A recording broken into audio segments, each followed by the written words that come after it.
Nunca olvidaré la forma en que le temblaban las manos cuando me entregó esa propina de $20.000. Vernon Cauldridge, de 84 años, sentado en el asiento trasero de mi destartalado Honda Civic que todavía olía al fracaso de mi negocio de jardinería. La lluvia de octubre golpeaba las ventanillas con tanta fuerza que apenas podía oírle hablar, pero sus palabras atravesaron todo como si estuvieran destinadas solo para mi alma. «Me recuerdas a alguien que perdí», susurró, presionando su tarjeta de presentación en mi palma con esos dedos temblorosos. Sus ojos estaban húmedos por las lágrimas que luchaba por no derramar. Y algo en ese momento se sintió más grande que nosotros dos, como si el universo hubiera conspirado para ponernos en ese lugar exacto en ese preciso segundo. 12 horas después, estaba muerto. Me enteré por su abogado, que me llamó a las 6 de la mañana, y de repente me encontré sentado en una oficina del centro hecha de mármol y cuero.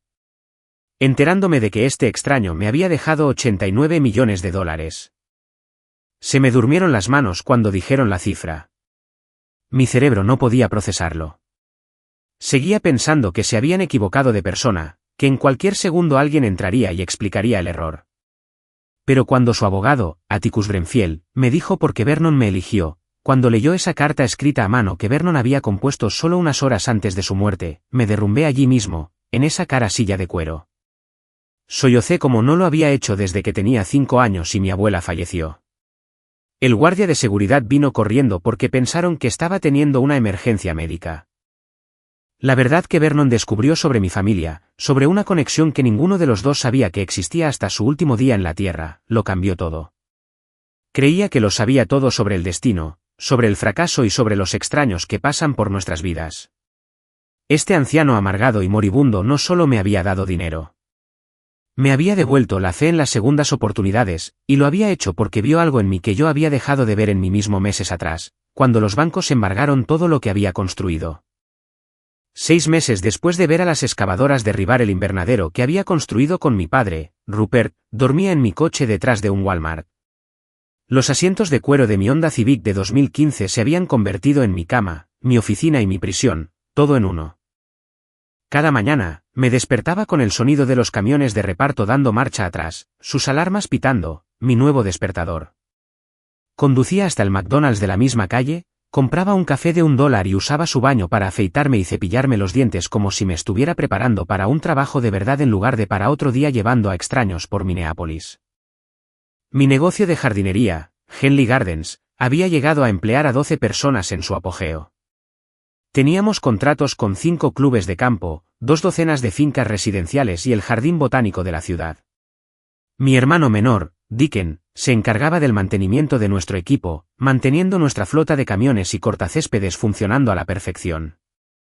Mi padre, Rupert, quien había iniciado la empresa en 1992 con nada más que una camioneta oxidada y un cortacésped de empuje, venía cada viernes a recorrer nuestros proyectos, con el pecho henchido de orgullo por lo que habíamos construido juntos. Ahora, Deacon no me devolvía las llamadas.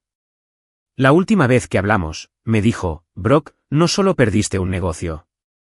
Perdiste los fondos universitarios de mis hijos, los pagos de mi hipoteca, mi fe en ti como hermano.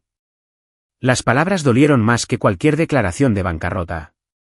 Mi padre seguía dejando mensajes de voz preguntando si necesitaba dinero, siempre cuidando de expresarlo como si me estuviera pidiendo un favor. Hijo, tengo demasiado dinero en ahorros sin hacer nada. ¿Te importaría ayudarme a usar un poco? Yo era demasiado orgulloso para aceptar, demasiado terco para admitir que comía ravioles enlatados fríos porque no podía pagar la tarifa del microondas de la gasolinera. La aplicación de Uber se convirtió en mi salvavidas de formas que nunca imaginé cuando la descargué por primera vez. Cada notificación significaba una posibilidad. Tal vez dinero para la gasolina para un día más. Tal vez suficiente para una ducha en la parada de camiones. Tal vez, si tenía suerte con los viajes al aeropuerto, suficiente para pagar un mes más en el trastero que guardaba lo que quedaba de mi vida. Las herramientas de mi padre, álbumes de fotos de cuando el negocio prosperaba, el escritorio de caoba donde había firmado contratos por valor de cientos de miles de dólares. Mi exesposa, Mara, había tenido razón en una cosa antes de irse. Estábamos sentados en nuestra cocina, la que tenía encimeras de granito en las que yo había insistido para mantener las apariencias, incluso cuando el negocio se estaba hundiendo. Me había mirado con una mezcla de amor y frustración y había dicho, Brock, eres demasiado terco para pedir ayuda hasta que ya te estás ahogando, y para entonces todos a tu alrededor también se están ahogando. Se mudó de regreso a Texas después del divorcio, llevándose a nuestra hija Penny con ella. Tenía visitas supervisadas una vez al mes cuando podía permitirme la gasolina para conducir hasta allí. Penny tenía 7 años, lo suficientemente mayor para saber que algo andaba mal, pero lo suficientemente joven para creerme cuando le decía que solo estaba entre aventuras.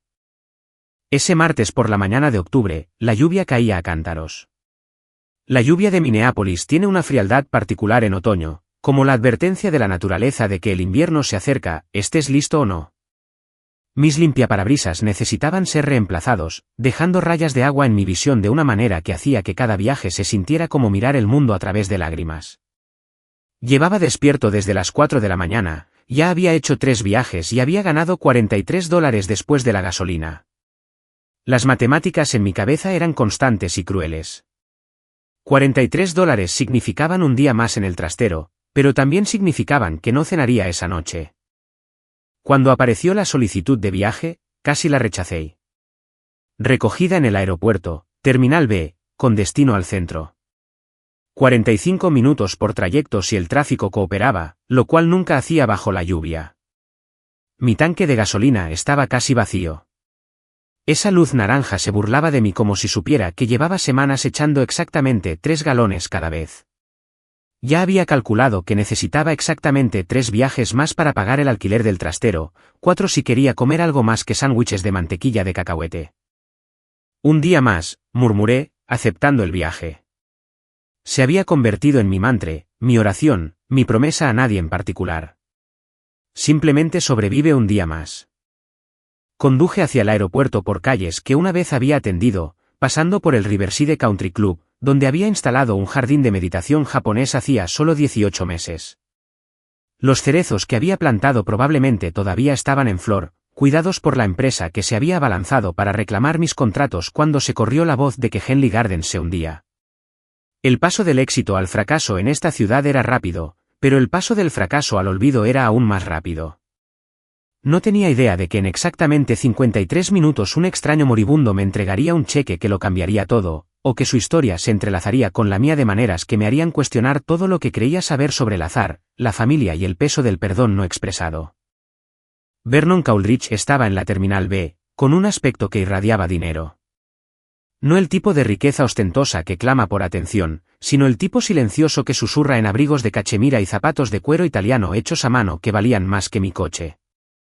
Su cabello plateado estaba perfectamente peinado a pesar del viento que soplaba en la zona de recogida, y se movía con la postura erguida de alguien que nunca había tenido que disculparse por ocupar espacio en el mundo. Pero sus ojos contaban una historia diferente. Estaban vacíos, perdidos, el tipo de ojos que yo había visto en mi propio espejo cada mañana durante los últimos 6 meses. Cuando abrí el maletero para cargar su única maleta, una pieza de cuero vintage con esquinas de latón, me tocó el hombro suavemente. Gracias por venir con este tiempo. Sé que el viaje debe haber sido difícil.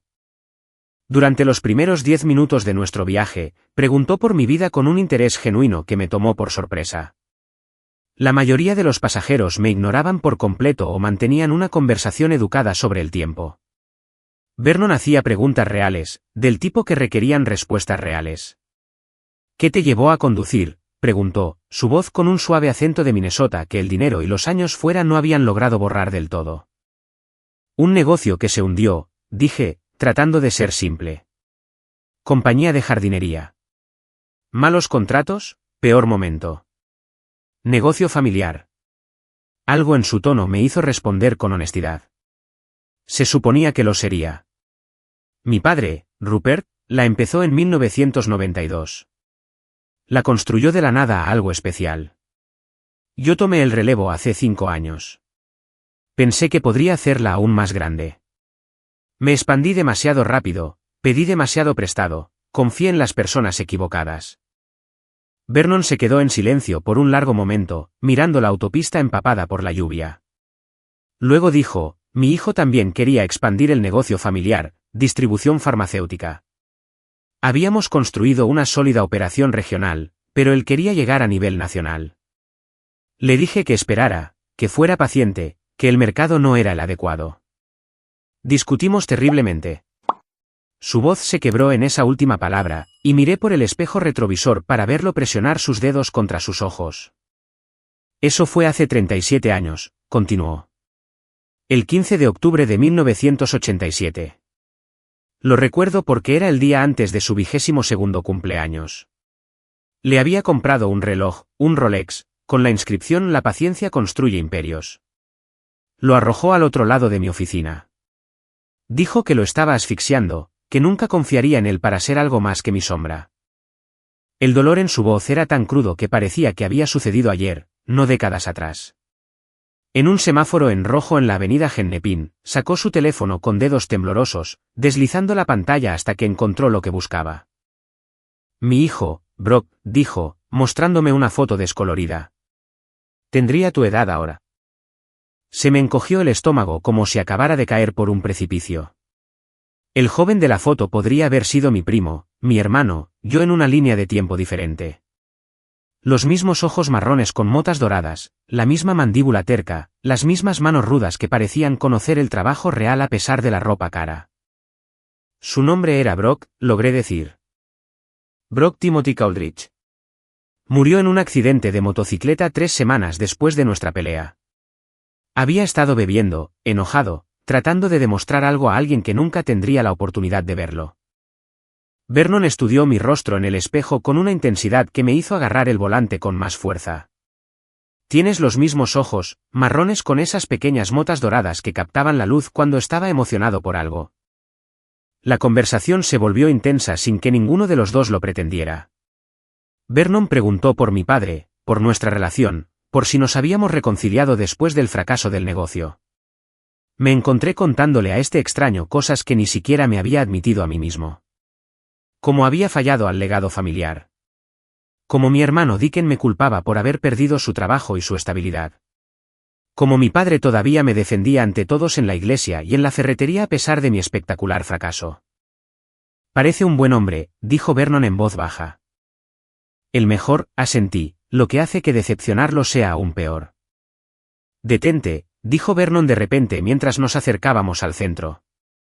Su voz era urgente pero no exigente. Por favor, solo por un momento. Necesito recuperar el aliento. Encontré un estacionamiento de Walgreens, me detuve en un lugar alejado de los otros coches. La lluvia tamborileaba en el techo como dedos impacientes. Vernon respiraba con dificultad, no por el esfuerzo físico, sino por el peso de lo que sea que estuviera cargando. Volé hasta aquí para visitar su tumba, dijo finalmente. Primera vez desde el funeral.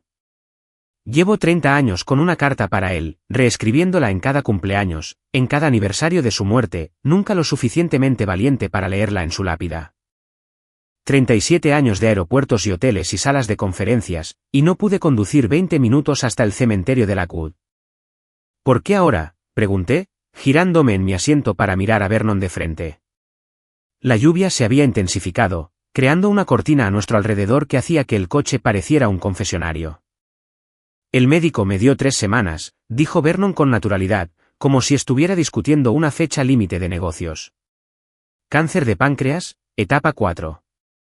Aparentemente, ha estado creciendo durante meses mientras yo estaba ocupado revisando informes trimestrales y propuestas de adquisición. Es curioso cómo tu cuerpo puede estar muriendo mientras tu mente sigue planeando la expansión del próximo año. Las palabras me golpearon como un golpe físico. Este hombre, este extraño que acababa de compartir su más profundo arrepentimiento conmigo, estaba contando sus días restantes en horas. No me queda nadie, Brock, continuó. Y oírle decir mi nombre, el mismo nombre que su hijo muerto, me dio escalofríos. Mi esposa, Eleanor, murió hace 10 años. Un ataque al corazón mientras dormía. No hay otros hijos, solo abogados y empleados y una fortuna que se siente como un monumento a mi soledad. ¿Sabes lo que es tenerlo todo y no tener a nadie a quien dejárselo? Nadie que te recuerde por algo más que tu firma en sus cheques de pago. Sacó su chequera del bolsillo de su abrigo, un objeto encuadernado en cuero que parecía más viejo que yo. Le temblaban las manos mientras abría un bolígrafo de oro. Déjame pagarte por tu tiempo, dijo. La aplicación se encarga del pago, señor Coleridge. No es necesario. Esto es diferente. Su bolígrafo se movió por el cheque con una sorprendente firmeza. Esto no es por el viaje. Es por la conversación. Es por escuchar los remordimientos de un anciano sin juzgar, sin tratar de hacerme sentir mejor con frases vacías. Arrancó el cheque con cuidado, lo dobló una vez, 2 veces, y luego me lo entregó. Prométeme que no lo mirarás hasta que llegues a casa.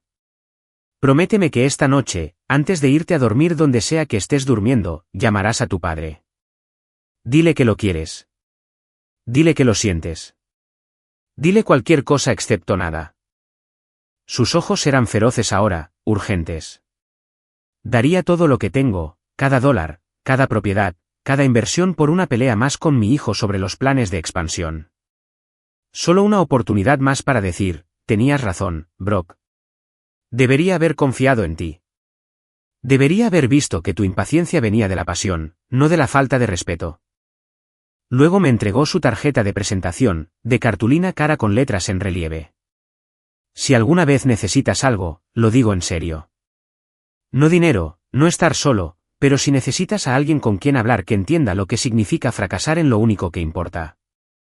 Lo llevé el resto del camino hasta el Hotel Graves en el centro, ninguno de los dos habló, pero el silencio se sentía lleno, no vacío.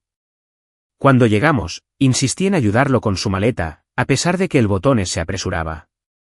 En la gran entrada, bajo el toldo Art Deco que había albergado a la élite de Minneapolis durante 100 años, Vernon me agarró la mano con las 2 suyas. ¿Sabes cuál es la ironía más cruel?, dijo, con las gotas de lluvia atrapadas en sus pestañas. Pasé 37 años construyendo un imperio de cientos de millones, y cambiaría cada centavo por una discusión más con mi hijo sobre los planes de expansión, por una oportunidad más de verlo salir furioso de mi oficina, sabiendo que volvería al día siguiente con nuevas hojas de cálculo y una determinación renovada. Apretó mi mano con más fuerza. Tu padre está vivo, Brock. Está respirando. Está esperando. Tiene esperanza. No lo hagas esperar 37 años a que lo visite un fantasma. Después de que desapareció en el hotel, me senté en mi coche durante 20 minutos, con el motor apagado, simplemente sosteniendo el cheque doblado y su tarjeta de presentación. Finalmente, conduje de regreso a mi lugar habitual detrás del Walmart, esperé hasta que el estacionamiento estuviera en silencio y desdoblé el cheque. $20,000.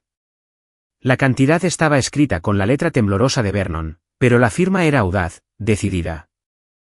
$20,000 de un extraño que vio a su hijo muerto en mis ojos. Llamé a mi padre a las 10 de la noche, sabiendo que estaría despierto, probablemente en su taller, jugueteando con algo para evitar pensar en su hijo fracasado. Cuando respondió, no pude hablar durante 10 segundos. Brock, dijo, la preocupación inundando su voz. Hijo, ¿estás bien?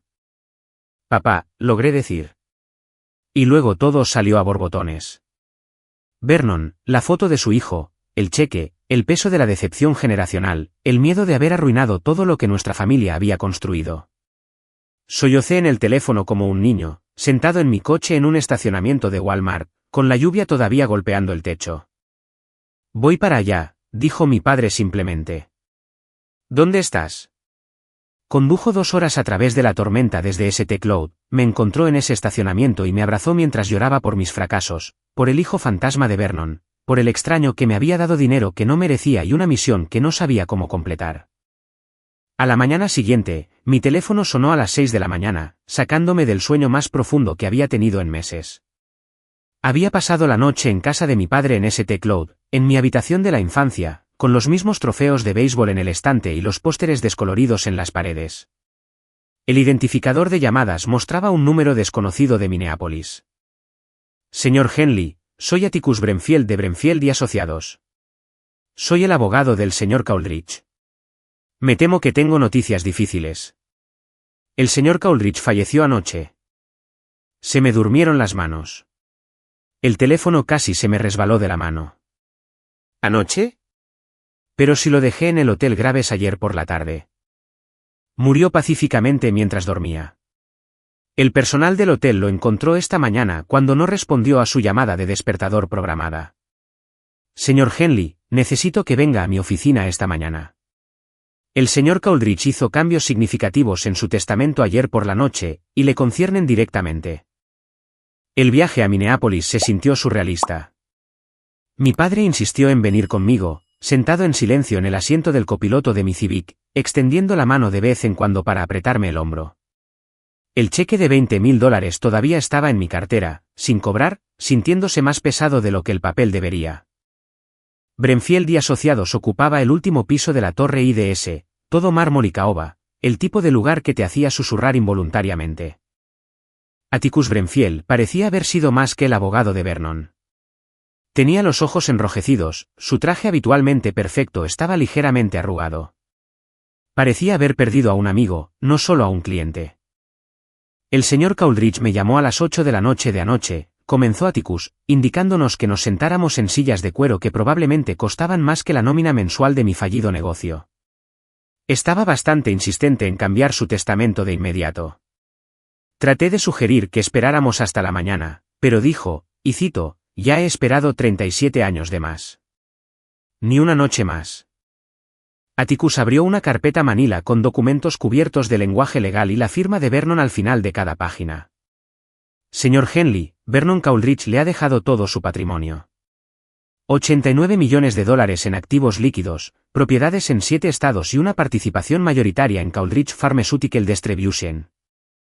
La habitación dio vueltas. Mi padre me agarró del brazo para estabilizarme. «Eso es imposible», dije. Ni siquiera me conocía. Nos conocimos ayer. Una conversación, un viaje desde el aeropuerto. Sabía más de lo que podría pensar, dijo Atticus, sacando una carta escrita a mano en el papel personal de Vernon.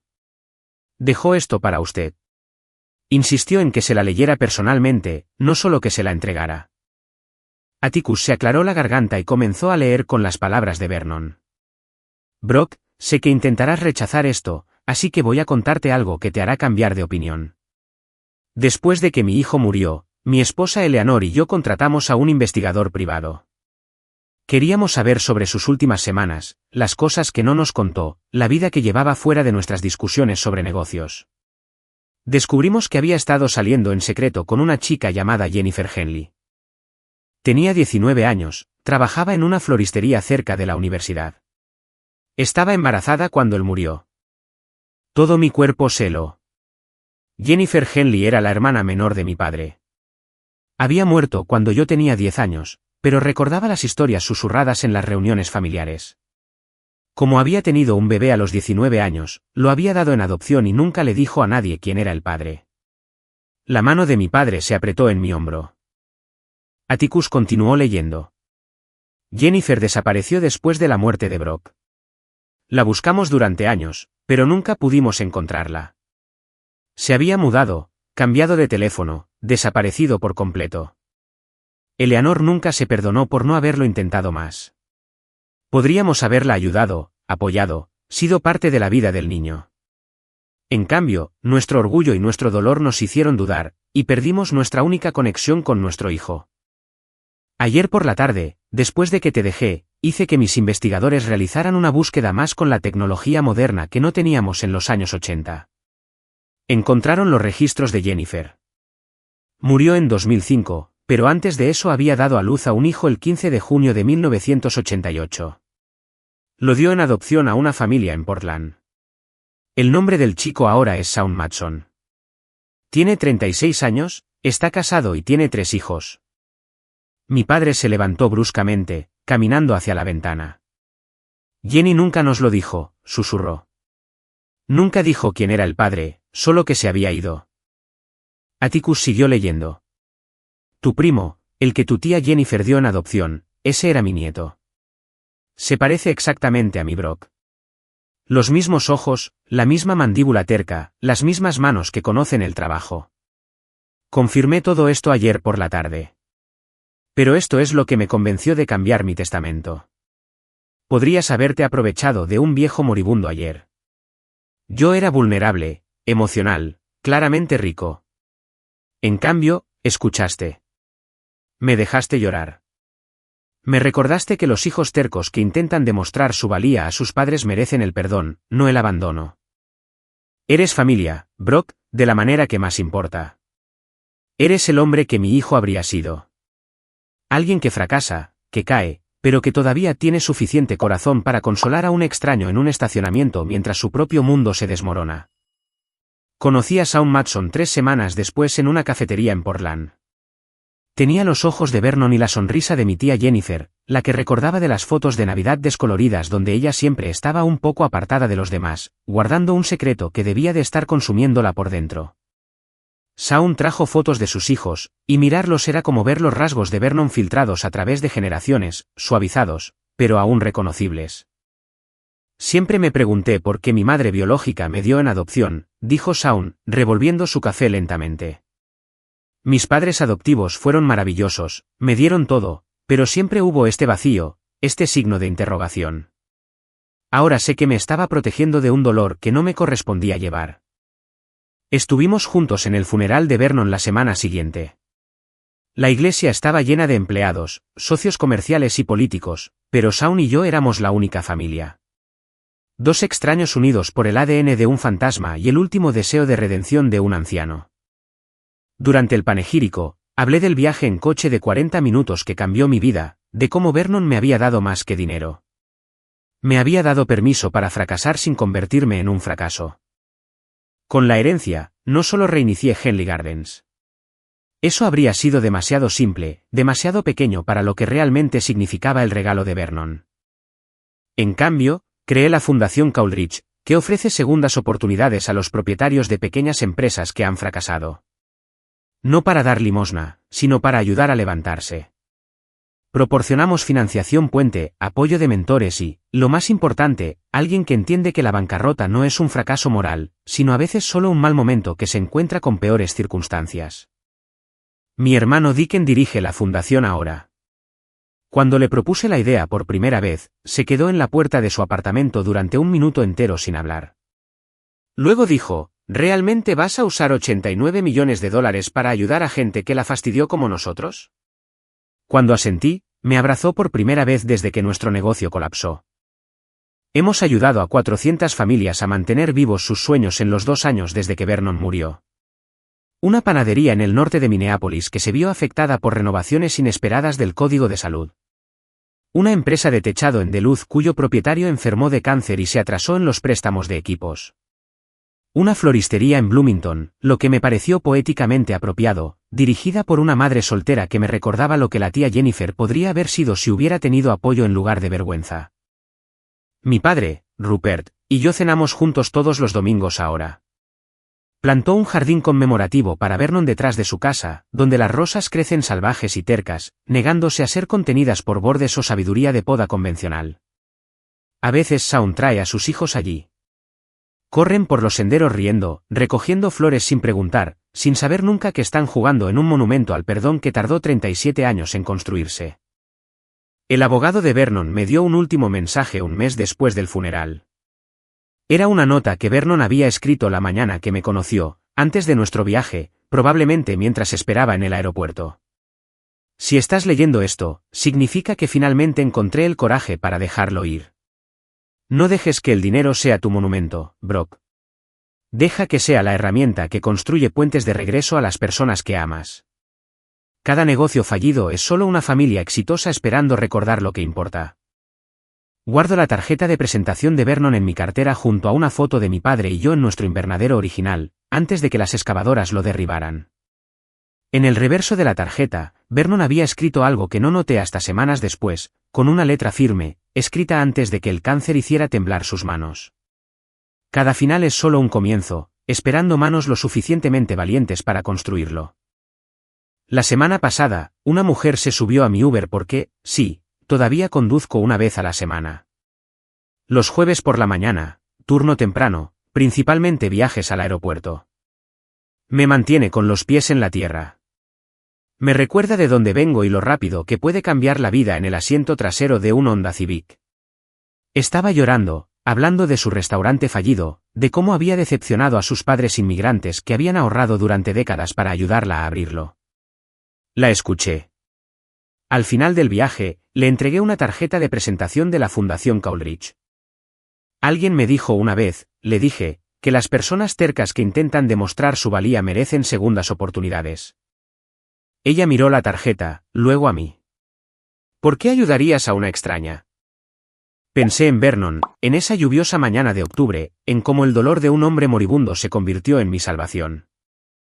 Porque 37 años es demasiado tiempo para esperar el perdón, y a veces los extraños son solo familia que aún no hemos reconocido. El invernadero que mi padre y yo estamos construyendo ahora, con Dicken, con Shaun, con el dinero de Vernon pero con nuestras manos, se levanta en la misma tierra donde comenzó nuestro negocio original. Plantamos un roble en el centro con una placa que dice, para Vernon y Brock Coulridge, que nos enseñaron que algunas raíces son más profundas que la sangre, y algunas familias se construyen a partir del perdón. Si esta historia te conmovió el corazón, si te recordó a alguien a quien necesitas llamar, alguien a quien necesitas perdonar o pedir perdón, por favor comparte este vídeo. Deja un comentario sobre tus propias segundas oportunidades, tus propias familias inesperadas. Y suscríbete a este canal porque cada semana comparto historias que nos recuerdan que nuestros fracasos son solo intermedios, no telones finales. Recuerda, estás a una conversación de cambiar la vida de alguien o de que la tuya cambie. A veces sucede en los lugares más inesperados, como el asiento trasero de un Uber en medio de una tormenta con un extraño que ve algo en ti que habías olvidado ver en ti mismo.